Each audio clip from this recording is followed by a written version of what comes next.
Hello दोस्तों, स्वागत है आपका आपके अपने चैनल स्टडी विथ सलमान में। दोस्तों, आज हम बात करेंगे बिहार की उन प्रमुख नदियों की जो इस प्रदेश की पहचान है और जहां से सरकारी परीक्षाओं में ढेरों प्रश्न पूछे जाते हैं। दोस्तों, तो बस चंद मिनटों तक बने रहिए, आपके सारे सवालों के जवाब तुरंत मिल जाएंगे। दोस्तों, आज हम जानेंगे कि बिहार की सबसे लंबी नदी कौन सी है। वो कौन सी नदी है जो बिहार को दो प्रमुख भागों में डिवाइड करती है, और उत्तर बिहार और दक्षिण बिहार की प्रमुख नदियां कौन कौन सी हैं। साथ ही जानेंगे कि किस नदी को बिहार का शौक माना जाता है, शौक नदी माना जाता है, और वो कौन सी नदी है जो हिंदू धर्म के अनुसार अशुभ माना जाता है। इन सभी तथ्यों पर आज हम विस्तार से चर्चा करेंगे। तो आइए एक एक करके इस सफर की शुरुआत करते हैं। दोस्तों, बिहार की सबसे लंबी और प्रमुख नदी गंगा है, जो पश्चिम से पूर्व की ओर 445 किलोमीटर की दूरी तय करती है। जी हाँ, ये नदी बिहार के बीचों बीच से गुजरती है और बिहार को दो हिस्सों में बांट देती है, एक उत्तर बिहार और एक दक्षिण बिहार। हाँ, इसी से याद आया, आपने भी सुना होगा उत्तर बिहार ग्रामीण बैंक और दक्षिण बिहार ग्रामीण बैंक, जो कि अब हमारे दरमियान नहीं रहे। मेरे कहने का मतलब यह है कि अब उनका मर्जर हो चुका है। नेपाल से आती जलधाराएं। दोस्तों, उत्तर बिहार की अधिकांश नदियां गंगा की सहायक नदियां हैं। ये नेपाल की हिमालय से निकलती हैं और साल भर इनमें पानी भरा रहता है, पर बरसात के मौसम में ये नदियां रौद्र रूप धारण कर लेती हैं, जिससे उत्तर बिहार के लोगों को हर साल बाढ़, क्षति और हानि का सामना करना पड़ता है। तो आइए दोस्तों, उत्तर बिहार की गंगा की सहायक नदियों को पश्चिम से पूर्व की क्रम में देख लेते हैं, चूँकि अक्सर परीक्षाओं में इनका क्रम पूछ लिया जाता है। दोस्तों, आप यहाँ देख सकते हैं स्क्रीन पर उत्तर पश्चिम की जो सबसे पहली नदी है जो बिहार के अंदर एंटर करती है, वो नदी है घाघरा नदी। आप यहाँ देख सकते हैं, ये घाघरा नदी उत्तर प्रदेश के रास्ते से बिहार में एंटर करती है और छपरा के करीब गंगा में जा कर के मिल जाती है। दोस्तों, एक चीज़ अक्सर एग्ज़ाम में पूछ लिया जाता है, अगर मैं ये कहूँ तो गलत नहीं होगा, एग्ज़ामिनर का एक फेवरेट क्वेश्चन है, वो पूछ ये लेता है कि घाघरा नदी का उत्तर प्रदेश में नाम क्या है। तो दोस्तों, याद रखिएगा, घाघरा नदी का जो नाम है उत्तर प्रदेश में वो है सरयू नदी, और इसी नदी के किनारे अयोध्या नगरी बसी हुई है। दोस्तों, जो दूसरी नदी है उत्तर पश्चिम की, वो है गंडक नदी। आप यहाँ देख सकते हैं, ये गंडक नदी है जो कि बिहार के सोमेश्वर हिल्स के पीछे से, यानी नेपाल से निकलती है और वैशाली हाजीपुर के पास गंगा में जाकर के मिल जाती है। दोस्तों, जो तीसरी नदी है वो है बूढ़ी गंडक। आप यहाँ देख सकते हैं, ये बूढ़ी गंडक नदी है जो कि बहुत लंबी है, और यहाँ आखिरकार ये गंगा में जाकर के खगड़िया के पास जो है गंगा में मिल जाती है। दोस्तों, जो चौथी नदी है वो है, यहाँ ठहर करके एक बात जान लीजिए दोस्तों, ये जो बूढ़ी गंडक नदी है ये एकमात्र नदी है जो बिहार से ही निकलती है और गंगा में जाकर के मिल जाती है। बाकी इनके अलावा जो दूसरी नदियां हैं वो नेपाल के हिमालय से निकलती हैं। दोस्तों, एक चौथी नदी है, उनका नाम बागमती है, माफ़ कीजिएगा, बागमती है, और ये भी आकर के जो है बूढ़ी गंडक में जाकर के मिल जाती है।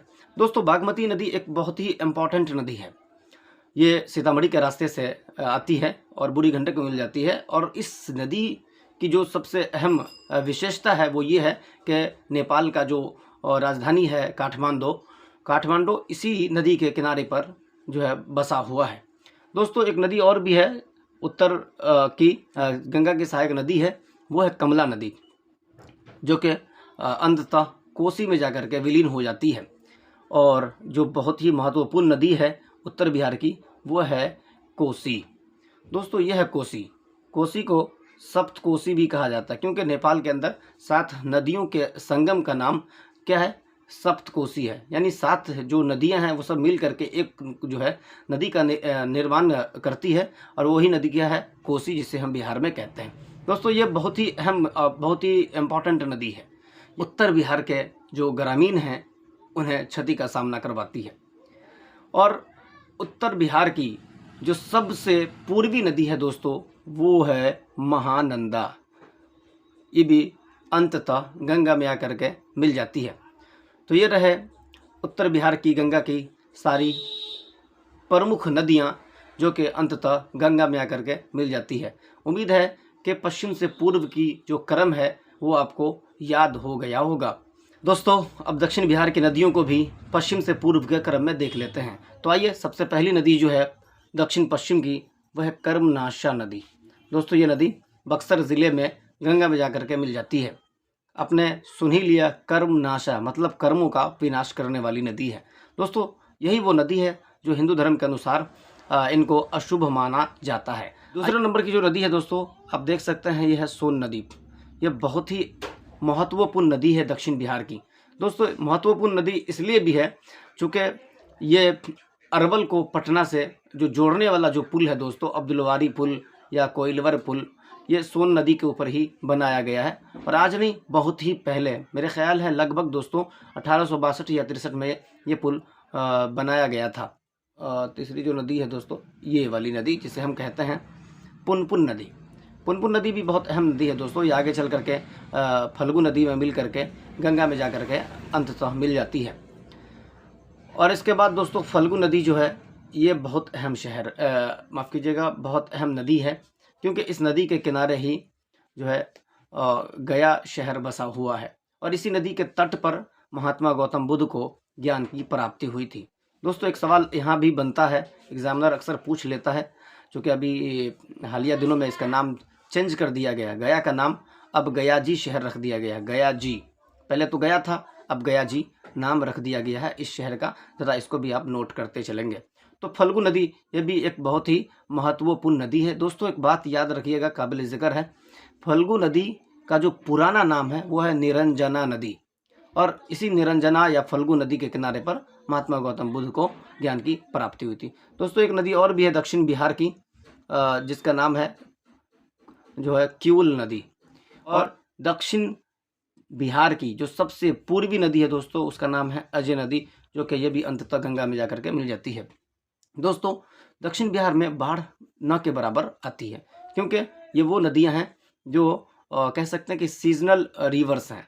जब बरसात का मौसम आता है और जब बारिशें खूब होती हैं, तब जाकर के नदियों में काफ़ी ज़्यादा पानी आता है, वरना ज़्यादा पानी इन जो है नदियों में नहीं होता है।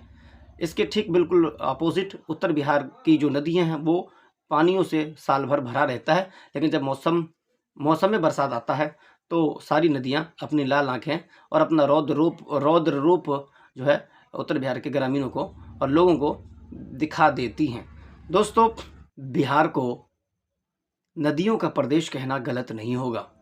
ये गंगा नदी सबसे पहले बिहार के अंदर बक्सर ज़िले में एंटर करती है और उत्तर बिहार और दक्षिण बिहार की सारी नदियों का पानी अपने अंदर समाहित करती है और चलते बनती है।